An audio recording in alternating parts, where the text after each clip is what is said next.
For all the calls to release the Epstein docs, a whole new tranche just came out today, and it's not the ones people were expecting. Bloomberg got 18,000 leaked emails. These have never been public before, from Epstein's personal email account. He was using Yahoo.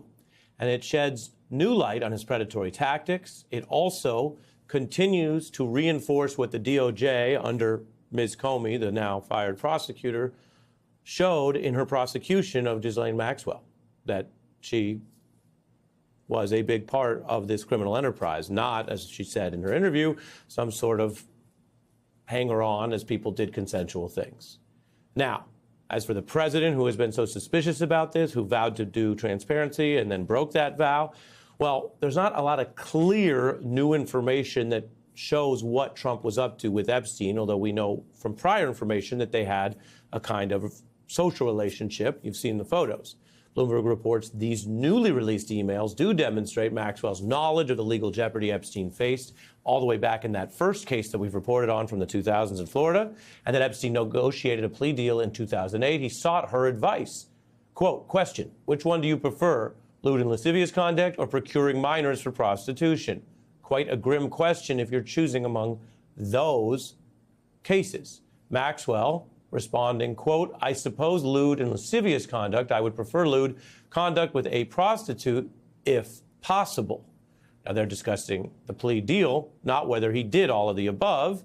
Of course, the way the conversation goes, they don't sound shocked that they're in this situation.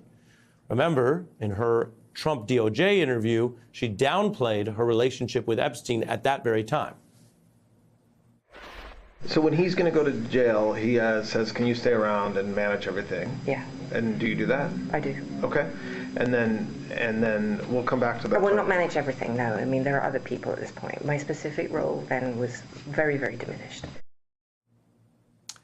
However one thinks of a diminished role compared to the past, Bloomberg finds they exchanged over 200 messages in 6 months of that first year. Trump's name does come up in 3 minor instances. That's the Bloomberg word, and they've obviously gone through all this quite carefully. In 2007, Maxwell wrote reporters may have interviewed Trump about Epstein's case. You have to assume they went to Donald Trump, she notes. That's neither here nor there on Donald Trump's role. Many of Epstein's emails also discuss the predatory manipulation of those young women and sometimes girls. From a legal perspective, includes minors, according to, of course, the case.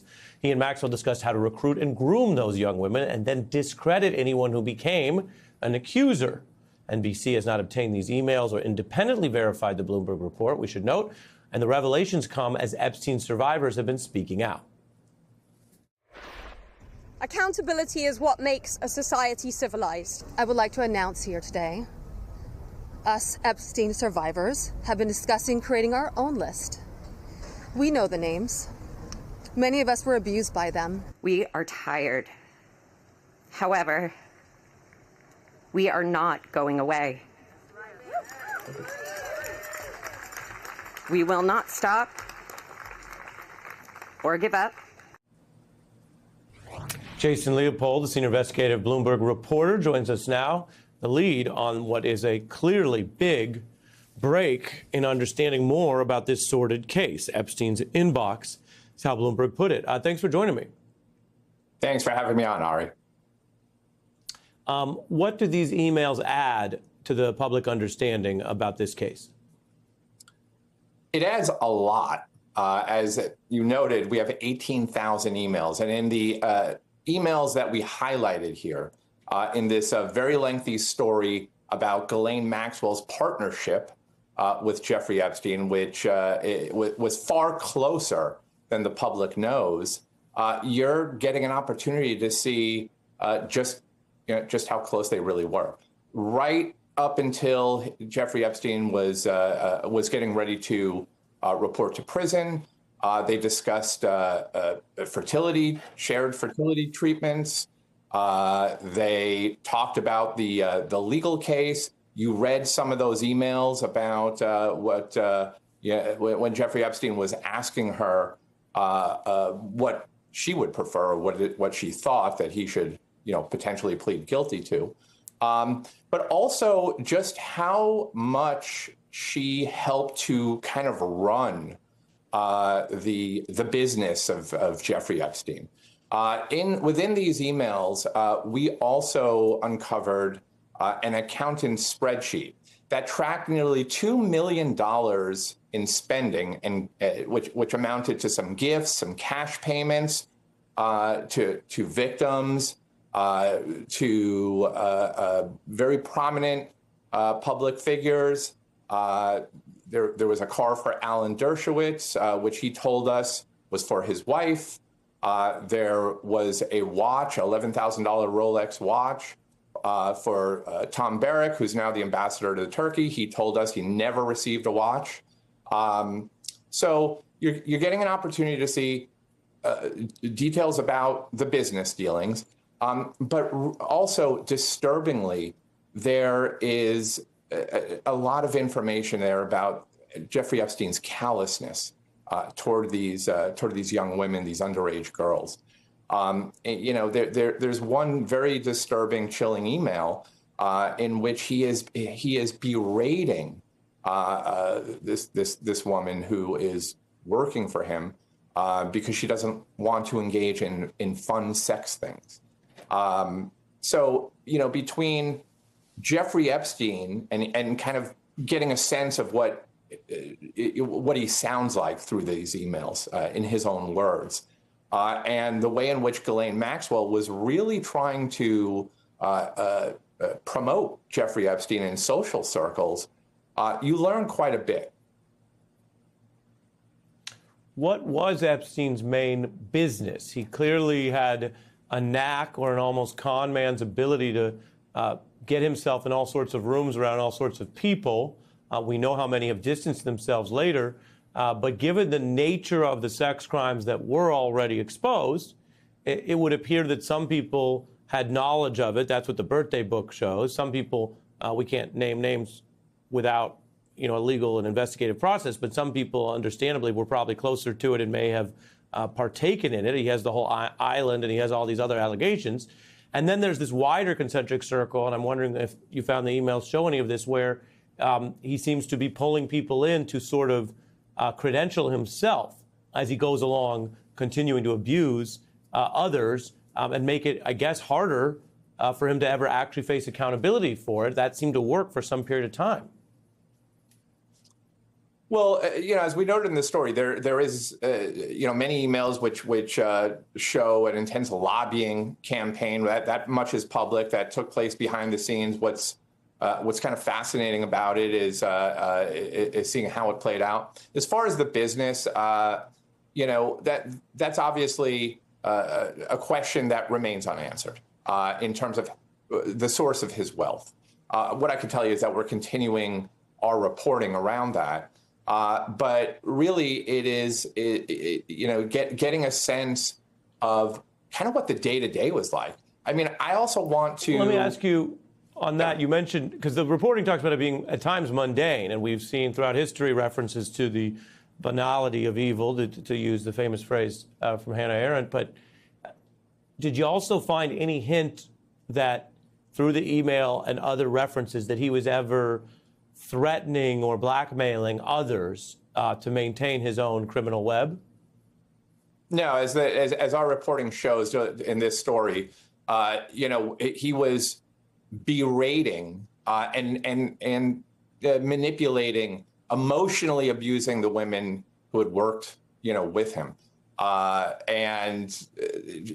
for all sorts of different reasons. So that much comes through within our reporting. I also just want to note that there are mundane issues, mundane emails that that we found in there, such as his Amazon purchases, which honestly I found fascinating, if you will, just in terms of getting a sense of what he was thinking.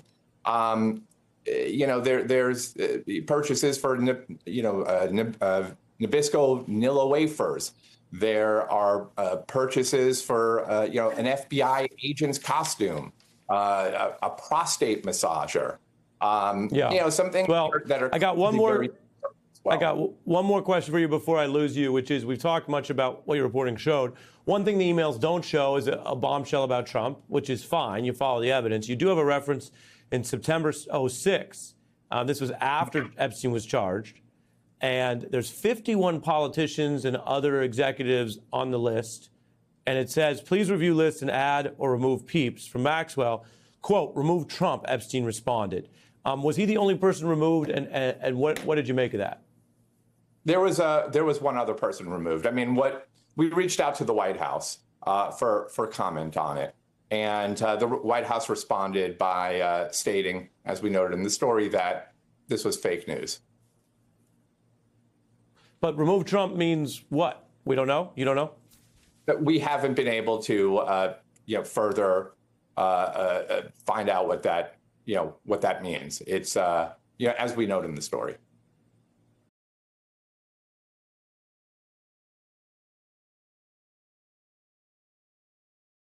The FBI and Utah police postponing a news conference, citing, quote, rapid developments in our investigation, end quote. And now a source tells CNN that FBI Director Kash Patel is en route to Utah to assist the investigation. Hello, everyone. I'm Casey Hunt. Welcome to the arena. Those rapid developments coming just hours after they released these photos of a person of interest connected to the case. The person seen wearing a hat, sunglasses, a long-sleeve shirt. Let's be clear, the FBI says this is a person of interest. They have not yet identified them formally as a suspect. Earlier in the day, police announced that they've recovered what they believe to be the murder weapon, a high-powered rifle alongside ammunition and a screwdriver in a wooded area near the crime scene. Sources tell CNN that the rifle and the ammunition were marked with phrases related to cultural issues. We are still working through what those phrases and cultural issues are, but authorities are analyzing them as they try to identify the suspect. The FBI is now offering a $100,000 reward for information leading to their arrest. Any attack on the First Amendment is an attack on the very foundation of our democracy. That is why we will relentlessly pursue this case and the shooter until we find him. All right, our panel is here, but then we're going to get started with our CNN team. CNN senior justice correspondent Evan Perez, national correspondent Nick Watt, who is on the campus of Utah Valley University. CNN senior White House correspondent Kristen Holmes is with us, and CNN's senior law enforcement analyst, the former deputy director of the FBI, Andrew McCabe, is here. And Kristen, I do want to start with you because any minute now, the vice president, J.D. Vance, set to land in Utah. We now know Kash Patel is also on his way there. What else are you hearing from this administration as they grapple with the death of a close friend and, of course, a key political ally? Well, Casey, look, there's still a lot of grief, there's a lot of sadness, and there's also a lot of anger. But one thing to point out about what we're seeing with Vice President J.D. Vance, I mean, they are clearly treating Charlie Kirk like he's not just part of the administration, but that he was part of their actual families. Vice President J.D. Vance was supposed to be in New York on 9/11 to commemorate that. Instead, he flew to Utah while there is an investigation into a assassin who targeted a conservative activist, a friend of his, who is still on the loose, so not ideal security-wise, to meet with Kirk's family and then bring Kirk's body back to Arizona, where he is from, on Air Force Two. You obviously are seeing this enhancement from the FBI, bringing out the director to have him on the ground as well. They are treating this in every aspect as though Kirk was a member of their own family, and in some ways, when you talk to these administration officials and these Trump advisors, they feel like he was. They do feel this sense of loyalty to one another, a very small, tight-knit group of people who has been with Trump for so many years. And they believe that Kirk was part of that. So that's why you're seeing such a difficulty with this White House as they grapple with this. We just heard from Susie Wiles, the chief of staff. She did an interview with Scott Jennings on his radio show where she said she talked to all of them last night, all of the staffers, saying, go home and hug your family and then speak louder, because that's what Charlie Kirk would have wanted. This is hitting them all very hard. And it's something that I'm talking to a number of these Trump advisors who say they're still processing it. No, of course, incredibly difficult to grapple with on so many levels for them. Evan Perez, the news conference that was scheduled for this afternoon was postponed because of these, quote, rapid developments. What might that mean? What are your sources telling you about the investigation? Well, we know right now that there's still no arrest. And so whatever rapid developments are, they do not involve an arrest. And so the FBI is still grappling with really trying to get the public to provide tips. That's the reason why you've seen those new images. I think there was a debate behind the scenes because, investigators tend to want to keep these details to themselves while they work the investigative details, the evidence that they have at hand. But it might be an indication that they really have run out of those, and so they need the public to provide more tips. And so that's where we're at. The biggest piece of evidence right now so far is really the firearm that has been recovered. We talked a little bit about, and you mentioned those markings, those etchings that were on the firearm. And I should note that those were from initial reports from the field that some analysts have been interpreting what they mean. Until there's an arrest, we don't know exactly what those mean. And so that's part of the reason why I think investigators are hesitant about drawing any conclusions about this, Casey. And at this point, again, because time is of the essence, they need to find a way to find this person before they perhaps carry out another shooting. I mean, that's the other possibility here that investigators have to keep in mind, that this person was doing this and may have other possible targets in mind. And so that is also a top concern for investigators. But the reason, the fact that you have Kash Patel going to the scene, Dan Bongino, I'm told, is also headed there. He's the deputy director of the FBI. What it tells you is that this is a high priority for the FBI, for this administration, and it's for those reasons that Kristen just laid out there just a couple of minutes ago. Yeah, no, of course. And let's bring in, on that note, Nick Watt. You're on the ground in Utah. What are you seeing? What are you hearing from a community that is, of course, mourning, but also concerned about some of the things that Evan was just laying out? There's a gunman on the loose. Well, local officials were quick to reassure people here to say this was a targeted killing. They don't believe that the public is at risk. Now, listen, before Charlie Kirk came here, this campus was divided. A lot of people didn't want him to come. There was a petition trying to stop him coming. Now, this campus, although it's not in session, these students are kind of united in their condemnation of violence. It's been an interesting morning. It's now, by the way, 24 hours plus since the shooting. First thing this morning, we were told there were some key developments overnight. We were told that they had this good video of the suspect, that they were using technology, and they were very confident that they were going to extract an identification, an ID from that video. A couple of hours later, they clearly hadn't managed to do that, and that's when they released these images. Then we had this press conference that was supposed to happen about an hour ago, postponed because of rapid developments, then the $100,000 reward. Meantime, there are local officers as well as federal agents combing the area to the north, to the other side of this campus, which is where officials say this suspect fled. They are going door to door asking for ring camera video. They are trying to piece together his movements. And as the FBI special agent said this morning, we don't know how far he's gone. And remember, it's been 24 hours. So, we were inside the campus building earlier, and it was interesting to see some of the aftermath of the reaction. Of course, people are conditioned when they hear a gunshot to believe that there are going to be more. I was walking through inside the building and you could see a banana peel, a half-empty bag of chips, people who had just left their stuff and run. There were chairs knocked over. You could see the aftermath of that panic.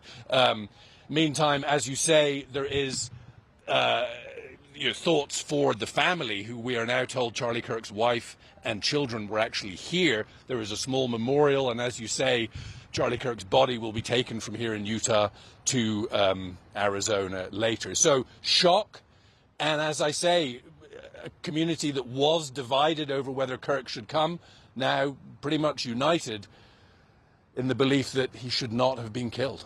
Back to you. Nick, can I also ask you about this spot shadow video of someone on the roof from yesterday? What do we know about that? Yeah. Well, nothing further. I mean, you can see it was shot from inside the building right after the shot was fired, and you see this dark figure running across the roof. Now, that roof, we saw police tape up there later. We believe that that is the position from which the shooter loosed off that one round that killed Charlie Kirk. About 150 yards, clear line of sight across one other roof. Then local officials tell us they believe that this gunman turned, ran, jumped down from the roof, and as I say, fled through the neighborhood to the north. That is where they found this weapon. That is where they are concentrating all of their investigations right now. Multiple different locations. We've been told that they basically, the crime scenes are dependent on where the victim and the suspect traveled. And they have managed to put together a bit of a timeline. You know, they now say that the suspect arrived just off campus 11:52. The Charlie Kirk event started at 12. This is all local time. 12:20 is when that round was fired. And, you know, you can see from the image, as we were told this morning, that this suspect is college age and, as we were told, could easily have blended in with the 3,000 or so people who were here on this campus to listen to Charlie Kirk and to debate with Charlie Kirk. So that is the focus right now, this photo and anything that they can find in that neighborhood over there. But listen, as I say, the FBI, the last we heard from them, they said, we don't know how far he's gone. 24 hours plus now.